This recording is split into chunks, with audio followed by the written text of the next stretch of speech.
তো আজকে আমরা খুবই জরুরি একটি আলোচনা তোমাদের সামনে করতে এসেছি, খুবই প্রয়োজনীয় একটি বিষয় নিয়ে কথা বলতে এসেছি, সেটি হলো পি পটি ট্রেনিং।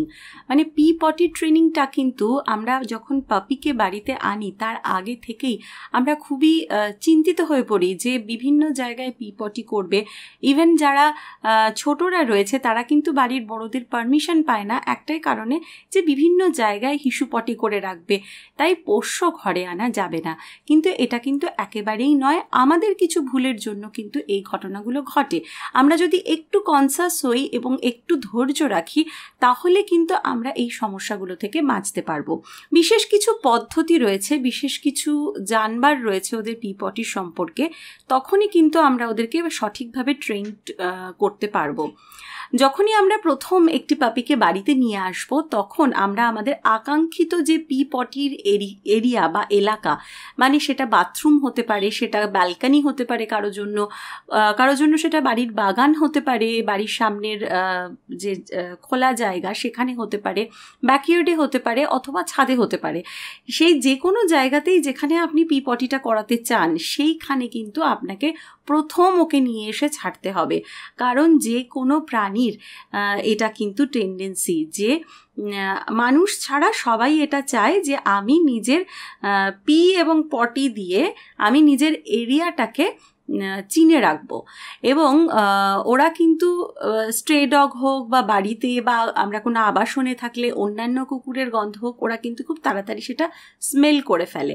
তার ফলে কিন্তু ওরা সেখানে নিয়ে গেলে ওখানেই পটিটা বা পিটা করে ফেলবে, হিসুটা করে ফেলবে, এবং ওরা কিন্তু বুঝতে পারবে যে এখানেই করতে হবে। তবে হ্যাঁ, একবারে হবে না, বারে বারে আপনাকে ওই জায়গাটাতেই ওকে নিয়ে যেতে হবে।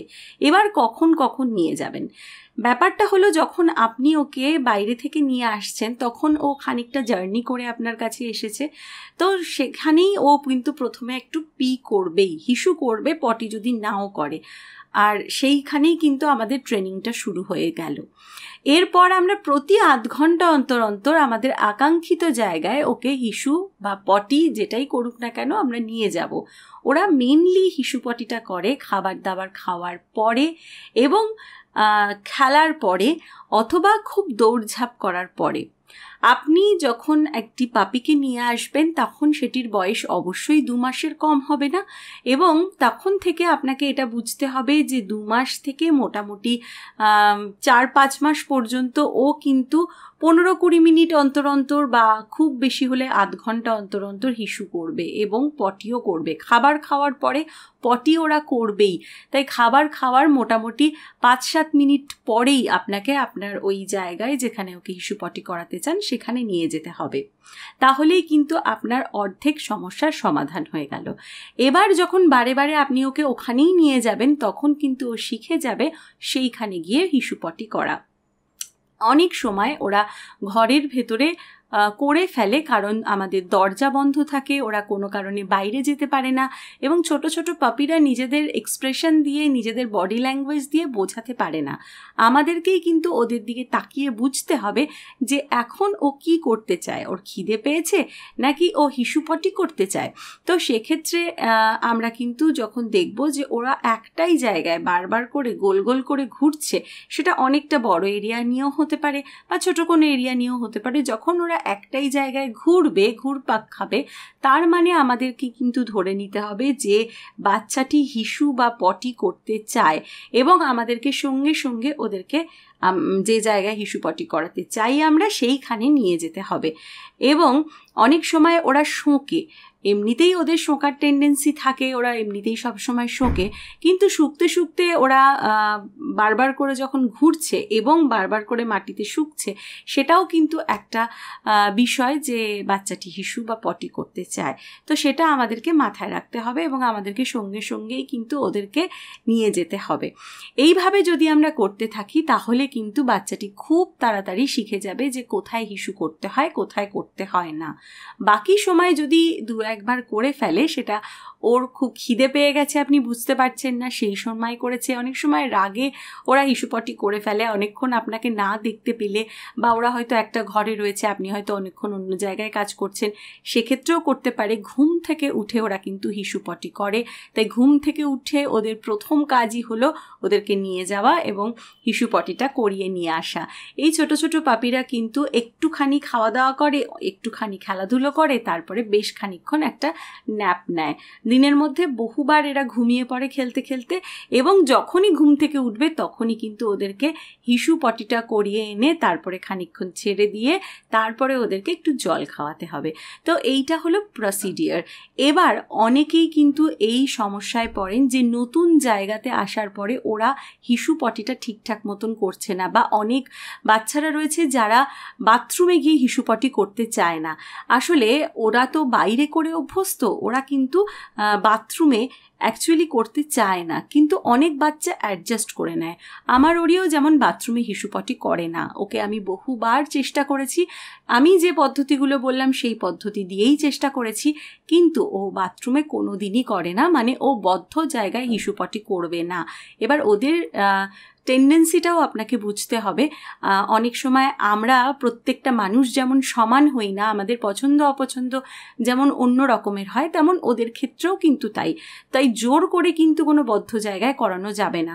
হ্যাঁ, আপনি চেষ্টা করতে পারেন, আপনি 15 দিন চেষ্টা করলেন, 1 মাস চেষ্টা করলেন, সমস্ত প্রসিডিওর ঠিকঠাক মতন করে আপনি ট্রাই করতে থাকলেন, কিন্তু তবুও দেখছেন যে ও করছে না, ও ঘরের মধ্যেই করে দিচ্ছে, মানে ও আপনাকে জানান দিচ্ছে যে আমায় বাইরে নিয়ে যাও। তো সেক্ষেত্রে কিন্তু আপনাকে সেই ব্যবস্থাটাই করতে হবে, আপনাকে কিন্তু যে কোনো খোলা জায়গায় ওকে নিয়ে যেতে হবে। কিছুদিন একটু কষ্ট হবে, কিন্তু পাপি যত বড় হয়ে উঠবে তত কিন্তু ওদের অত ঘন ঘন হিসুপটি করার টেন্ডেন্সি কমে যাবে, তখন কিন্তু একেবারেই অসুবিধে হবে না। অনেকে কিন্তু এই কথা বলা বলি করে যে এই বাচ্চাদেরকে, পোষ্যদেরকে আমরা যদি ভুল জায়গায় হিসুপটি করে তাহলে আমরা খুব বকাবকি করলে ওরা সেটা শুধরে নেয়। তো আমার অবজারভেশন বলছে যে ওরা ওই বকাটা কী কারণে ওদেরকে বকা হচ্ছে সেটা বুঝতে পারে না। ওরা তো আমাদের ভাষাটা জানে না, ওরা আমাদের বডি ল্যাঙ্গুয়েজটা বুঝতে পারে। যখন আমরা সঠিক জায়গায় ওরা করছে তখন আমরা হেসে ওদের মাথায় হাত বুলিয়ে দিচ্ছি, গলায় হাত বুলিয়ে দিচ্ছি, ওদেরকে গুড বলছি, গুড বয়, গুড গার্ল। ওরা সেই প্রশংসাটা বুঝতে পারে আমাদের বডি ল্যাঙ্গুয়েজ দিয়ে। ঠিক একই রকমভাবে আমরা যখন রেগে যাই তখন ওরা বুঝতে পারে যে আমার ওপরে রেগে গিয়েছে, কিন্তু কেন রেগে গিয়েছে সেটা কিন্তু ওরা বুঝতে পারে না। এবং বারবার বকাবকি করলে, বকাঝকা করলে কিন্তু ওদের আরও টেন্ডেন্সি থাকে যে ঠিক আছে আমি কথা শুনবই না, আমি এখানেই করব। তো সবচেয়ে ভালো হচ্ছে কিছু আমরা টেকনিক ইউজ করব। মানে ওরা যদি দুম করে কোথাও হিসুপটিটা করেও দেয় তখন আমরা সঙ্গে সঙ্গে সেটাকে পরিষ্কার করে ফেলবো।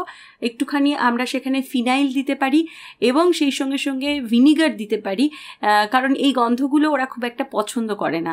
তাই সেকেন্ড টাইমও যখন সেখানেই আবার হিসুপটিটা করতে যাবে তখন ওরা ওই গন্ধটা দেখে সেই জায়গাটা অ্যাভয়েড করতে পারে। এবং আরেকটা জিনিস সেটা হচ্ছে আমাদের পোষ্যরা কিন্তু খুব ভালো করে বোঝে যে আমরা ওদেরকে অ্যাভয়েড করছি। একদমই তাই। এই দুর্ঘটনাগুলো ঘটানোর পরে যখন আপনার কাছে বল বা খেলনা বা কোনো কিছু নিয়ে আসবে তখন কিন্তু ওদের সঙ্গে একদম খেলা যাবে না, ওদের দিকে আই কন্ট্যাক্টও করা যাবে না, এবং ওদেরকে বোঝাতে হবে যে তুমি একটা ভুল করেছো। একটা জিনিস আপনারা করতে পারেন যে যেখানটায় ওরা হিসু করছে ঠিক হিসু করার পরে ওই জায়গাটা দেখিয়ে আপনি নো বলবেন, নো। তো সেটা কিন্তু একবারে হবে না, ধৈর্য ধরতে হবে, বারে বারে করে তবেই হবে। তবে যদি আপনি প্রথম দিনই এসে, মানে প্রথম দিনই যদি আপনি ব্যবস্থাটা নিয়ে নেন এবং বাইরে বা বাথরুমে আপনি প্রথমেই আপনার পাপিকে নিয়ে চলে যান তাহলে কিন্তু ওই হিসুপটিটা সেখানেই করবে। তবে ওরা যত বড় হয়ে উঠবে আমি কিন্তু এটুকু বলতে পারি ওদের টেন্ডেন্সিগুলো চেঞ্জ হয়ে যায়, এবং বড় ডগিরা সচরাচর ঘরের ভেতরে হিসুপটিটা করে না, তাই হয় বাথরুমে অথবা বাইরে গিয়েই তারা করবে। আপনাকে শুধু এই সুযোগ সুবিধাটা দিতে হবে যাতে ও চট করে বাইরে চলে যেতে পারে। আবার অনেকে কোনো আবাসনে বসবাস করেন, হয়তো তাদের কাছে সেই অপশন নেই বা তাদের সামনে হয়তো খোলা জায়গা নেই, বা অনেক সময় আমরা বিভিন্ন কারণে, অনেক রোগের কারণে বাইরে নিয়ে যেতে বারবার করে একটু অস্বস্তি বোধ করি, আমাদের হয়তো সেই পরিমাণ জায়গা নেই। তো আমরা সেখানে অবশ্যই কুকুরদেরকে একটু বাইরে নিয়ে যাওয়া উচিত, হাঁটানো উচিত, খেলানো উচিত। কিন্তু হিসুপটির ক্ষেত্রে আমি বলবো যে যদি বাইরে নিয়ে যাওয়া পসিবল না হয় এবং ছাদেও আপনার নিয়ে যাওয়া সম্ভব না হয়, তাহলে কিন্তু ছোটোবেলায় যদি আপনি তাকে কোনো ক্রেটে রেখে থাকেন, ক্রেট আমরা ছোটোবেলায় ছোটো পাপিদের জন্য ব্যবহার করে থাকি যাতে ওরা দুম করে আঘাতপ্রাপ্ত না হয় বা কোনো উল্টোপাল্টা জিনিস খেয়ে না ফেলে, যেটা পাপিদের একটা টেন্ডেন্সি থাকে, বা কোনো কিছু ক্ষতি না হয়ে যায় ওদের, তো তখন আমরা ক্রেট ইউজ করি। আমাদের এই চ্যানেলে কিন্তু ক্রেট ইউজের সুবিধে অসুবিধে ভালো মন্দ এটা নিয়েও কিন্তু আমরা ভিডিও নিয়ে আসবো। তো যাদের বাড়িতে ক্রেট রয়েছে, একটু বড় মাপের ক্রেট রয়েছে, তারা কিন্তু ওই ক্রেটটাকেই কিন্তু পটি বা হিসু করার জন্য ব্যবস্থা করে দিতে পারেন, কারণ ক্রেটের তলায় ট্রে থাকে, হিসু করার পরে আপনি ওই ট্রেটা ক্লিন করে দিলেই হলো এবং আপনি আপনার পছন্দের জায়গায় ওই ক্রেটটাকে বসিয়ে রাখলেন এবং ওকে শেখালেন যে ওখানে গিয়েই হিসু পটিটা করতে হয়, ওটাকে ওর বাথরুম বানিয়ে নিল। তো সেটা করতে পারেন, সেটা পরের ব্যাপার। যদি বিভিন্ন রকম যা যা আমি বললাম সেইগুলো করা সম্ভব না হয়, তখনই কিন্তু এই পদ্ধতি আপনি অবলম্বন করতে পারেন। এছাড়া কিছু প্যাড পাওয়া যায় বা কিছু স্প্রে পাওয়া যায়, সেইগুলো একেবারেই স্প্রেটা আমি বারণই করব, কারণ আমি দেখেছি খুব একটা কিছু স্প্রেটা দিয়ে কাজ দেয় না। এবং যে পি পটি ট্রেনিংয়ের যে প্যাডগুলো সেগুলো আপনি ইউজ করতে পারেন, সেটা একটু খরচ সাপেক্ষ। পুরোটাই এবার ডিপেন্ড করছে যে আপনি কোন পদ্ধতিটা অবলম্বন করতে চান, তবে ন্যাচারাল পদ্ধতিতে এগোনোটাই সবচেয়ে ভালো। আমরা আরও ভিডিও নিয়ে আসবো। আমাদের ভিডিওগুলো আপনাদের কেমন লাগছে এবং কোনো উপকারে লাগছে কিনা অবশ্যই জানাবেন। আপনাদের কমেন্টের অপেক্ষায় থাকি এবং অবশ্যই নিজেদের বন্ধুদের সঙ্গে, নিজেদের পরিবারের সঙ্গে ভিডিওগুলি শেয়ার করবেন। ওরিও এবং ডটকে খুব খুব ভালোবাসা ও আশীর্বাদ দেবেন। আমাদের চ্যানেলটিকে সাবস্ক্রাইব করে সঙ্গে থাকুন। সকলে ভালো থাকবেন। আপনাদের পোষ্যদের জন্য রইল অনেক ভালোবাসা।